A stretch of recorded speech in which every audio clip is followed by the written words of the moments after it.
dimanche 1er octobre de l'an 2017. Bonjour à tous, bienvenue sur l'invité. Nous avons le plaisir de recevoir pour vous Maître Alain Oronla. Bonjour. Bonjour. Vous êtes avocat au barreau du Bénin, vous étiez donc au barreau de Strasbourg. Nous sommes évidemment en France. Il faut croire, Maître, que vous aimez plutôt les dossiers spéciaux.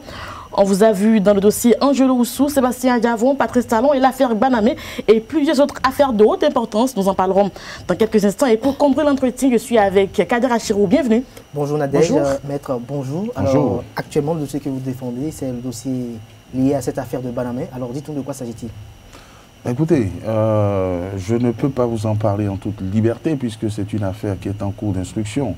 En cours d'instruction, il y a un principe très sérieux, c'est celui du secret de l'instruction, c'est-à-dire du secret de l'enquête, ce qui fait qu'on ne peut pas communiquer sur le fond du dossier. Il y a des actes qui doivent être posés par surprise et en toute autonomie par le juge.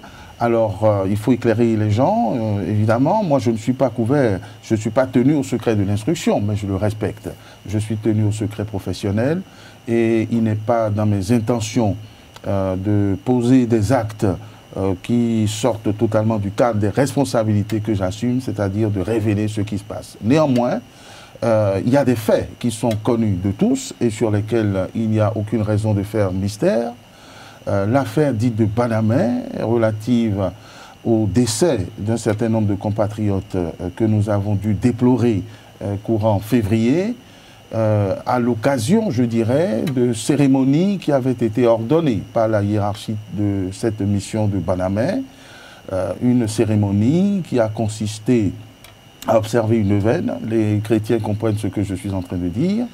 Neuvaine au terme de laquelle on a invité les fidèles à allumer un certain nombre de bougies, 8 ou 9 précisément, à y poser de l'encens, comme ça se passe dans tous les offices religieux.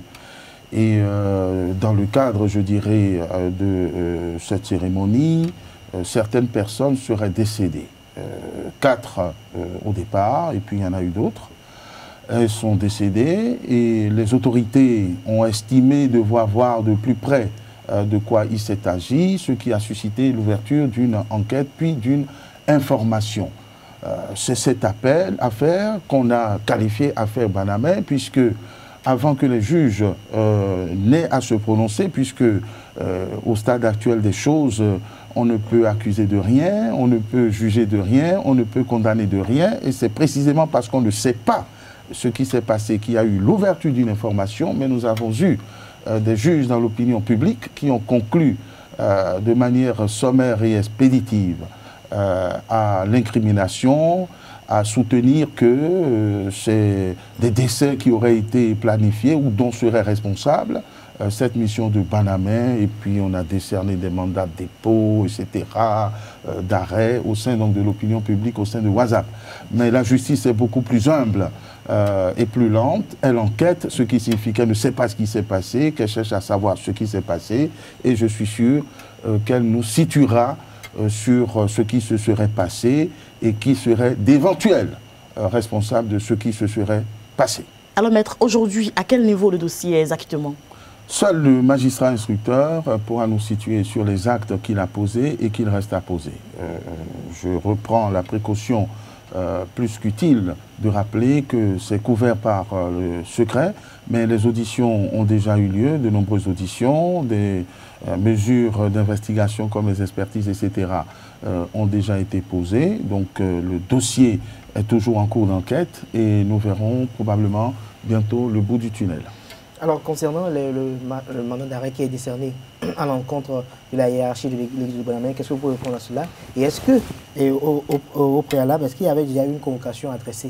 Donc vous pensez que c'est seulement sur WhatsApp que ça a été décerné, que franchement, il n'y a pas eu de mandat d'arrêt? Je suis affirmatif. Si un mandat est décerné, c'est au juge de le savoir. Parce qu'il ne consulte pas l'avocat avant de décerner son mandat. Donc ce serait entre le magistrat instructeur et les officiers de police judiciaire qui seraient en charge de l'exécution de ce mandat de le savoir. On dit généralement que le cocu est toujours le dernier à le savoir, et l'avocat, surtout l'avocat, parce que c'est après que le mandat soit exécuté que l'avocat est appelé à la rescousse, mais nous avons nos entrées et ce que nous savons nous permet aujourd'hui d'affirmer que ce n'est pas le cas. Mais est-ce qu'il n'y a pas eu de convocation? Dans un dossier où il y a des instructions, où il y a des auditions, il y a toujours des convocations.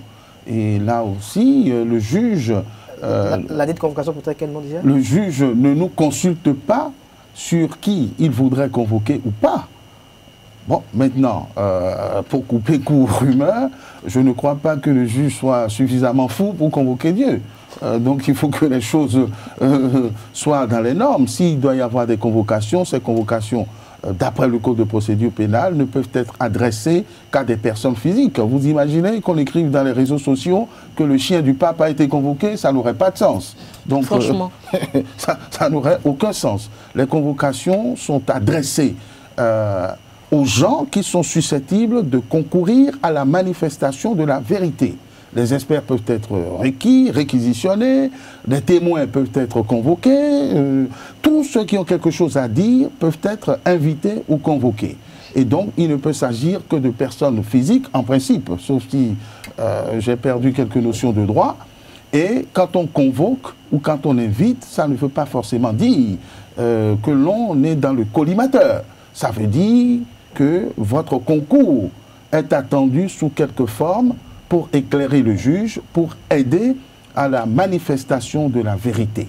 Donc, il se pourrait très bien que des convocations aient été adressées à certains responsables de la mission de Banamé, mais je ne suis pas en mesure de vous dire qui le juge a pu convoquer et qui il a encore envie de convoquer. Est-ce que vous pensez que finalement on verra clair dans ce dossier-là? Écoutez, c'est le but de l'instruction. Le but de l'instruction, c'est de voir clair. Et je puis, à ma place, vous dire, on sait qu'il y a eu des décès, on sait également que c'est, je dirais, à l'occasion, je ne suis pas en mesure de dire que c'est dans le cadre, on va parler très franchement, à l'occasion de cette cérémonie ou juste au lendemain qu'il y a eu ces difficultés.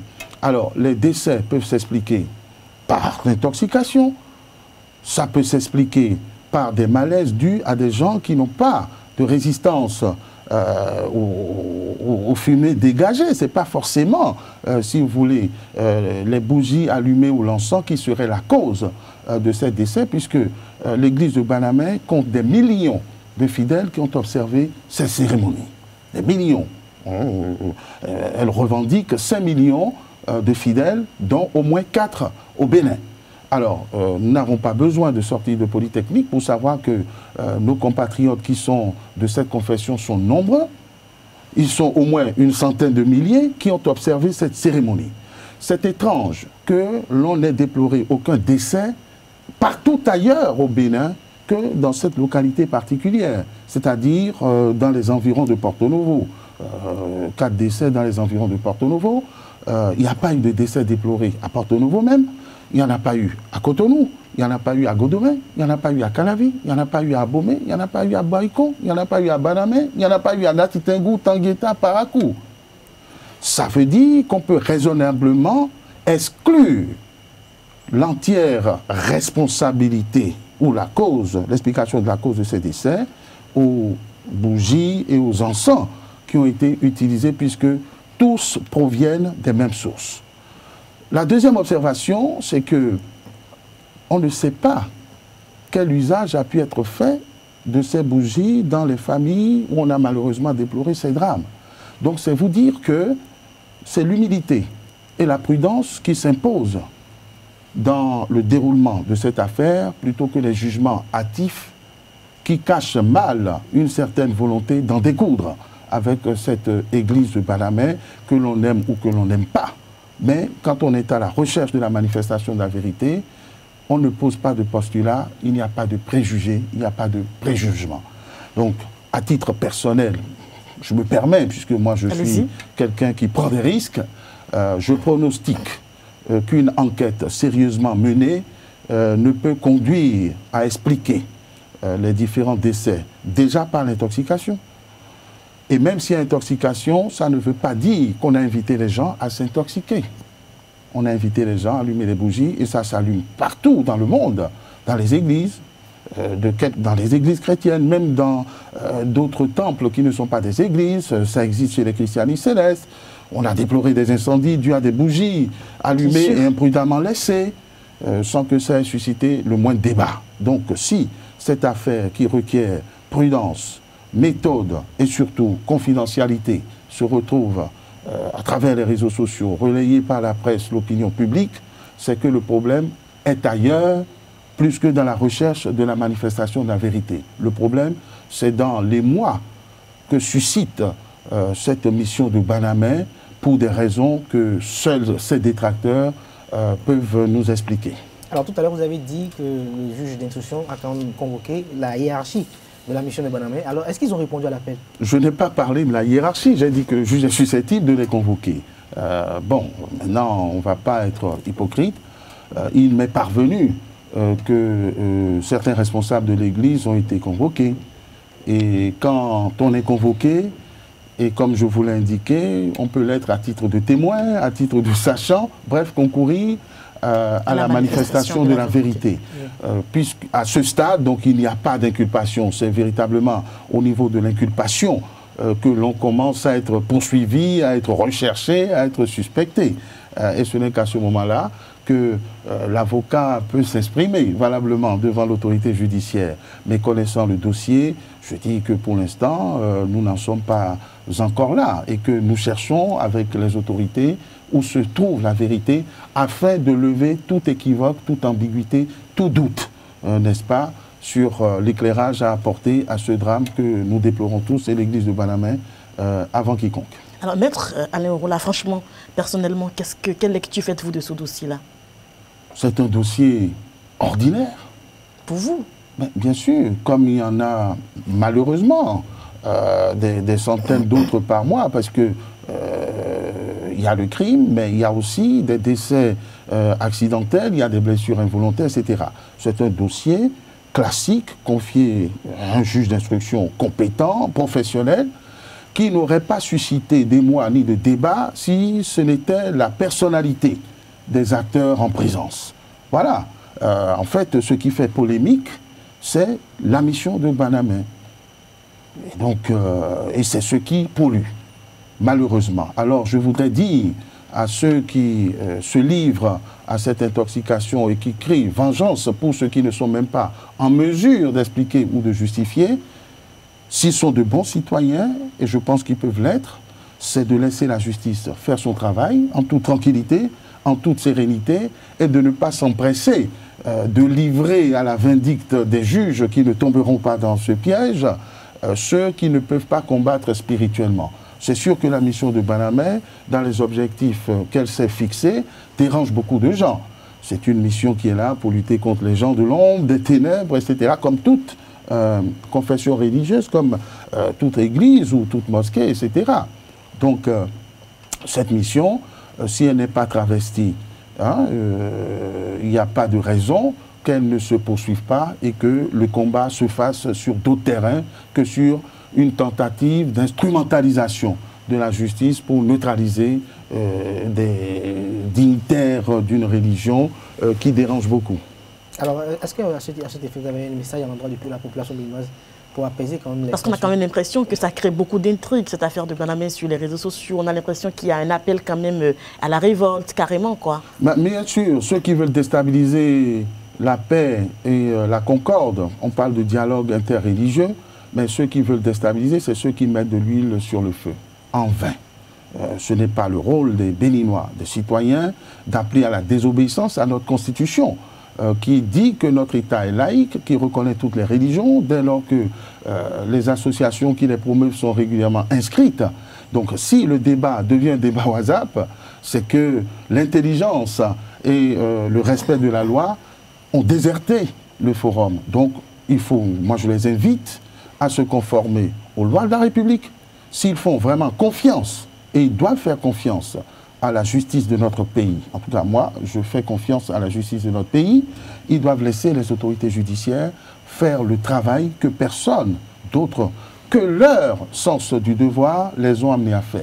Une enquête est ouverte parce qu'on ne peut pas passer sous silence le décès de l'humain, le décès de compatriotes. On verra ce qui s'est passé, on verra et on donnera les explications de ces décès. Et si ces explications nous rassurent sur le fait que ce n'est pas dû à la faute de l'homme, qu'il n'y a pas eu d'imprudence. Parce que dire qu'on a voulu volontairement tuer, ça, ce n'est pas vrai. S'il n'y a pas eu d'imprudence, et il me semble que c'est le cas, eh bien, tout rentrera dans l'ordre et nous serons tranquilles. Et je crois d'ailleurs que c'est cette vérité que craignent les détracteurs, ce qui explique qu'ils organisent sur les réseaux sociaux et qu'ils fassent relayer dans l'opinion publique le côté abominable de certaines religions en train de crier à vengeance et désigner à la vindicte populaire des gens qui ne peuvent pas combattre sur le droit chemin. Maître, vous parlez de dossiers ordinaires, moi je parle de dossiers spéciaux. J'aimerais savoir quel est votre état d'âme lorsque vous gérez ces dossiers assez spéciaux quand même pour moi, parce que quand ça sort un peu de l'ordinaire, qu'il y a des intrigues, qu'il y a les populations qui sont mêlées à ça, dans quel état d'âme vous gérez ce type de dossier? Ah, mais c'est très gentil, c'est une question personnelle. Écoutez, la mission de l'avocat est d'abord, en tout cas pour moi, une mission divine. Je crois qu'il faut être en état de grâce pour exercer ce métier, et quand vous l'exercez avec honnêteté et que vous sachez faire preuve de discernement, les choses se passent bien. Je suis convaincu que la présomption d'innocence, qui est un principe cardinal, et qui voudrait que tant que quelqu'un n'est pas jugé définitivement coupable d'un fait, il reste innocent. Le fait que la justice des hommes ne peut s'adresser qu'aux hommes, et que lorsque l'on voudrait mêler Dieu à notre justice, c'est qu'il y a de la suspicion, eh bien, on fait les choses tout simplement, méthodiquement, rationnellement, et la paix regagne le cœur et les esprits. Donc, je n'ai pas d'état d'âme particulier, je suis convaincu de la cause et des causes sensibles dont vous me parlez, et pour ajouter une petite touche, vous verrez que j'ai rarement connu l'échec, parce que je crois en ce que je dis. Toutes les causes médiatiques dans lesquelles j'ai eu le bonheur de travailler, et les nombreuses autres causes qui ne sont pas médiatisées, pour lesquelles on obtient quand même plus ou moins de succès, c'est la preuve que quand on accuse quelqu'un, nous arrivons à démontrer que cette personne est à tort accusée. Voilà. Donc, mais même s'il est réellement accusé? Mais écoutez, quand on sait que la personne accusée ne veut pas dire qu'on a les preuves. Le travail de la justice, c'est de punir ceux dont on est convaincu qu'ils ont commis ce qu'on leur reproche. Voyez-vous? Et dans le cas particulier, on dit que certaines personnes seraient à l'origine ou responsables de morts que la science ne peut rattacher à ces gens. Voyez-vous? Quand je vous demande, je ne vais pas envenimer les choses, d'allumer une bougie, je ne vous demande pas de vous suicider avec. Quand je vous demande de vous servir, par exemple, d'une roue pour sarcler, et que vous prenez cette roue pour aller exécuter quelqu'un dans la rue, moi je ne vous ai pas demandé ça. Sinon, on va faire venir les fabricants de bougies, de roues, d'encens, etc., etc. Voilà, c'est tout simplement comme ça. Mais est-ce que vous êtes déjà arrivé de faire sortir des coupables d'affaires quand même? Écoutez, mais coupable, je ne sais pas. La déclaration de culpabilité, elle est prononcée par un juge et en dernier ressort. Donc si la personne sort, c'est qu'elle n'a pas été reconnue coupable. Mais si des gens sont poursuivis pour des faits avérés, écoutez, il a volé un vélo. Bon, il reconnaît avoir volé le vélo. Qu'est-ce qu'on en fait? On va l'exécuter, on va le tuer, ou bien il va passer un petit temps? Voilà, c'est là où se trouve, c'est où se trouve toute la nuance, voyez-vous. Non, donc je vous dis, quand on a une approche honnête et humble des choses, on a le courage de faire front et de faire face à l'adversité, à l'émotion, n'est-ce pas, ou à l'émotivité, et c'est des choses qu'on apprend au fur et à mesure à laisser dans leur case et à avancer. Alors, Maître Alain Roula, nous allons évoluer dans cette émission. Nous allons parler à présent de l'actualité politique nationale. Vous êtes dans le pays, vous avez suivi l'actualité comme tout autre Béninois. Cette affaire Off-Mass internationale qui suscite beaucoup d'attention depuis un moment. Alors, quelles sont vos impressions à cet effet? Écoutez... Pourquoi ce sourire? Non, mais parce que on passe du coq à l'âne. Excusez-moi, on parle de sujets brûlants, bon, qui s'apaisent fort heureusement, à un autre sujet qui fait polémique. Ce que je retiens de cette affaire Off-Mass, c'est qu'il y a un certain embarras pour nos autorités à expliquer pourquoi un prestataire qui est supposé ne pas avoir de fonds disposerait de 20 milliards, me semble-t-il. Bon, écoutez, j'attends la déclaration des uns et des autres pour nous édifier sur la question.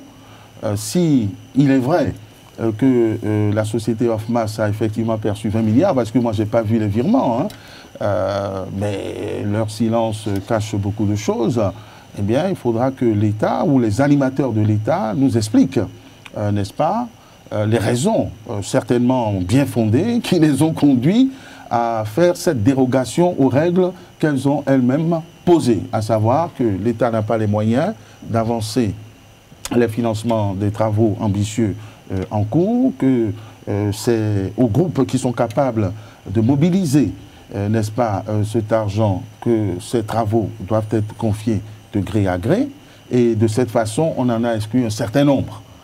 Donc, ce ne serait pas juste qu'un groupe recruté sur la base de cette règle que le gouvernement a voulu claire se retrouve pris la main dans le sac ou la main dans les poches en train de s'amuser avec 20 milliards qui auraient été décaissés des caisses de l'État. Donc, en ce moment-là, il faudra que nos autorités nous expliquent pourquoi il y a cette rupture d'égalité, cette rupture de l'égalité, cette rupture de la saine concurrence qui doit faire compétir les meilleurs et faire tout possible. Parce que je suis sûr qu'il y a une bonne raison qui pourrait expliquer cela, mais faire tout possible pour qu'on ne les soupçonne pas d'un certain favoritisme intéressé. Est-ce que le fait que le gouvernement préfinance un BOT ne pourrait pas avoir de représailles? Ne pourrait pas avoir... Non. Sur le plan juridique? Non, mais sur le plan juridique, il n'y a pas trop de difficultés. Parce que quand on commande des travaux, il faut les payer. C'est une règle simple. Ça, c'est les règles de passation des marchés publics. On fait un appel d'offres et celui qui gagne touche des avances de démarrage. Il n'y a rien d'illégal à ce qu'une entreprise touche des deniers de l'État dans ce cadre. Ce qui contraste aujourd'hui, c'est que nous avons un gouvernement rigoureux, très avant-gardiste, qui dit « nous n'avons pas les moyens et nous ne voulons travailler qu'avec les meilleurs susceptibles de financer eux-mêmes ou de préfinancer les travaux ». Ce qui élimine déjà la concurrence, puisque ce n'est plus par appel d'offres. Ça veut dire que le choix est fait de manière consensuelle, de gré à gré. Bon, maintenant, il y a des entreprises qui viennent compétir, qui disent « nous avons les moyens de préfinancer, c'est ce qui est vendu, donc elles ne doivent plus bénéficier d'un seul centime, c'est les termes du contrat ». Si, dans cette doctrine, on vient surprendre que l'entreprise Ofmas a effectivement touché 20 milliards, ça pose un problème éthique, déontologique et un problème de droit. Le problème de droit, c'est qu'on fait signer un contrat dans lequel on cache le fait que cette entreprise doit être avancée. C'est là que peuvent se poser un certain nombre de problèmes, compte tenu du type du marché, vous comprenez, gré à gré, avec des sous de l'État, alors qu'on dit qu'il n'y aura pas de sous. Ça peut poser effectivement un problème de droit pénal, puisqu'il s'agirait, ni plus ni moins, outre le favoritisme, mais une certaine forme de détournement dont je n'ose accuser nos autorités. Mais il faudrait qu'il y ait des explications pertinentes et percutantes pour nous convaincre du contraire. On vient de vous poser une question par rapport à une lecture sur le code de passation des marchés au Bénin. J'aimerais quand même savoir, est-ce que si les Ofmas, après l'exécution des travaux, décidaient de dire qu'ils ne reconnaissent pas avoir perçu 20 milliards de la part du gouvernement, quelle pourrait être la conduite adoptée par le gouvernement? Mais c'est pour cela... sur le contrat, ce n'était pas prévu. C'est pour cela que je suis prudent. Non, ce n'est pas parce que ce n'est pas prévu au contrat qu'on ne peut pas prouver que les sous ont été virés. Il y a pas de dérogation? Non, pas de dérogation. Le problème qui est posé par notre ami Kader, c'est si Ofmas ne reconnaissait pas avoir perçu cet argent. Écoutez, s'il n'y a pas de trace, il n'y a pas d'argent, mais s'il peut être prouvé que les 20 milliards... Non, ça part en fumée comme ça s'il n'y a pas de trace? Si vous n'avez pas la preuve de ce que l'argent a été versé, vous ne pouvez pas en exiger le remboursement. Et ça me paraît évident. Donc, si on en parle, et 20 milliards, je n'imagine pas qu'on les ait réglés en cash. Il y a certainement eu un virement d'un compte du Trésor public béninois vers cette entreprise. Parce que si l'argent vient d'ailleurs, je ne discute pas. Traçabilité quand même. Je n'en discuterai même pas. Le problème qui est posé aujourd'hui, est-ce que ces 20 milliards ont été virés du Trésor public béninois vers cette entreprise? Si oui, il faudra qu'on nous explique pourquoi. Et si les travaux ne sont pas faits, en principe, Ofmas devrait les retourner.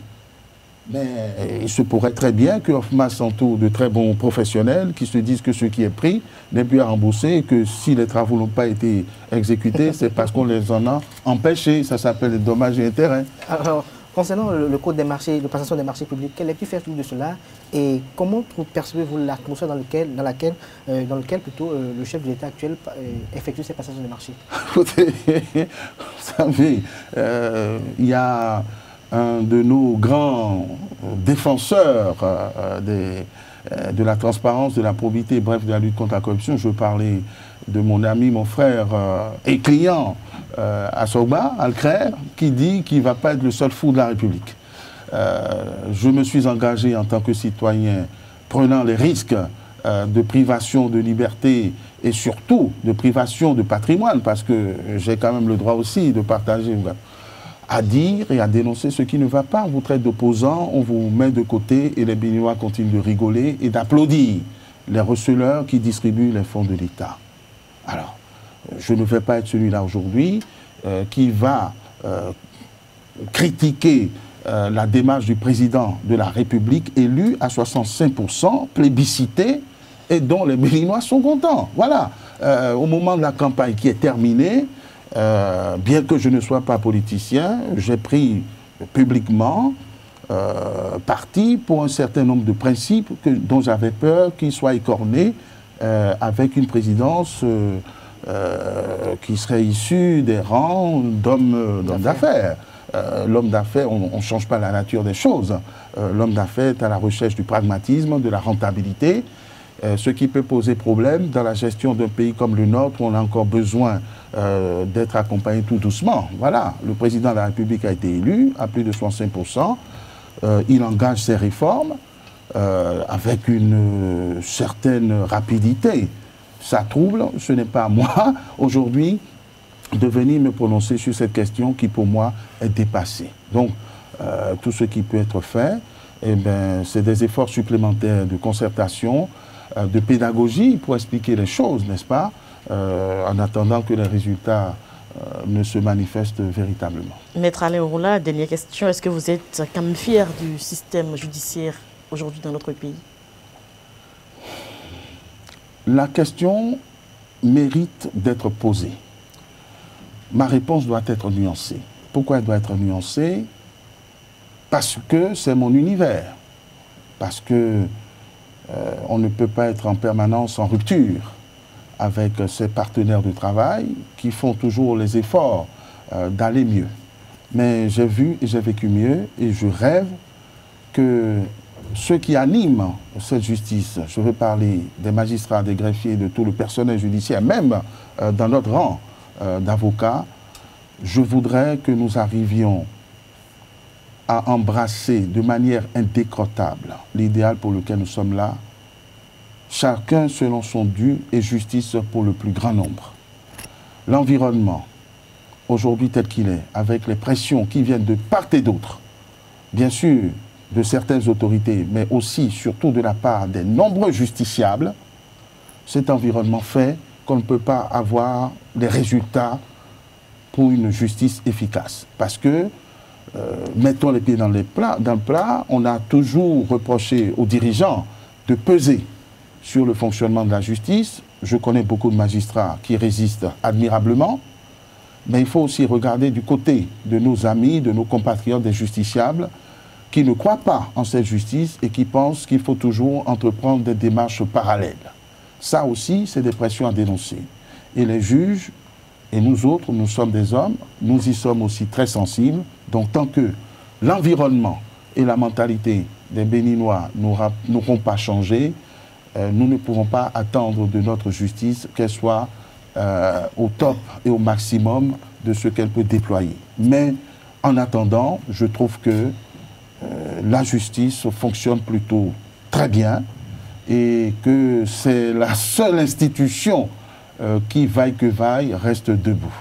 Maître Alain Orula, j'ai quand même une question tout un peu particulière. J'ai bien envie de savoir, vous êtes de quelle obédience religieuse? Ça, c'est une question tout à fait personnelle. Je crois en Dieu.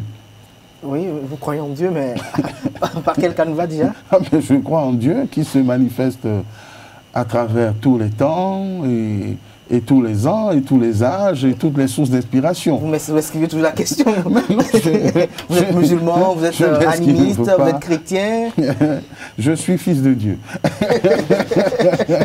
Merci à vous. Dieu est créateur du ciel et de la terre. Dieu est créateur de l'univers, de tout.